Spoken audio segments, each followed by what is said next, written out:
அல்லாஹ்வுடைய தூதர் ஸல்லல்லாஹு அலைஹி வஸல்லம் அவர்களுக்கு வாழ்வு சிரமமாக இருக்கும் நேரமெல்லாம், சிரமங்களால் அவர்களுடைய வாழ்வு இறுக்கமாகும் போதெல்லாம் அல்லாஹ்வை அழைக்கக்கூடிய பிரார்த்தனைகளில் மிக முக்கியமான பிரார்த்தனை இது.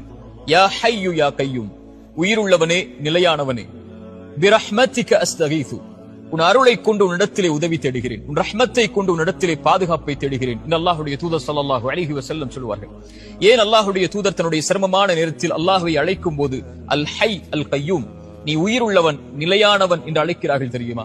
குர்ஆனில் அல்லாஹ் ரப்புல் ஆலமீன் அவனுடைய மகத்துவமிக்க வசனங்களாக பதியக்கூடிய வசனத்தில் ஒன்று ஆயத்துல் குர்சி, நாம் அறிந்தது. அந்த ஆயத்துல் குர்சியில் அல்லாஹ் அவனுடைய தன்மையில் மேன்மையான தன்மையை கொண்டுதான் அந்த வசனத்தை துவக்கம் செய்கிறான். அல்லாஹுல் லதீ லா இலாஹ இல்லாஹு அல் ஹை அல் கய்யூம், அவன் உயிருள்ளவன் நிலையானவன் என்று அல்லாஹ் ரப்புல் ஆலமீன் அவனுடைய மகத்துவமிக்க வசனத்தில் அல்லாஹ் கூறும்போது அல் ஹை அல் கய்யூம் அல்லாஹ்வுடைய மகத்துவமிக்க தன்மைகளில் ஒன்று. அவன் உயிருள்ளவன், அவன்தான் எல்லாவற்றையும் கொடுக்கக்கூடியவன். மரணித்ததற்கு பிறகு மீண்டும் அவன்தான் உயிர் கொடுத்து எழுப்பக்கூடியவன். இறந்துவிட்ட உள்ளங்களுக்கும் சரி, இறந்துவிட்ட வாழ்விற்கும் சரி, உயிர் வேண்டும் என்றால் அல் ஹை அவன் உயிர் கொடுக்க வேண்டும். அல் கய்யூம் நிலையில்லாமல் வாழ்வு தடுமாறும் போது, வாழ்வு அங்கும் இங்கும் ஏறி இறங்கும் போது, சிரமங்களால் வாழ்வு சூழப்படும் போது, இருள்களை கொண்டு வாழ்வு அடைக்கும் போது அல் கய்யூம் அவன் ஒருவன் தான் அதை நிலைப்படுத்த முடியும்.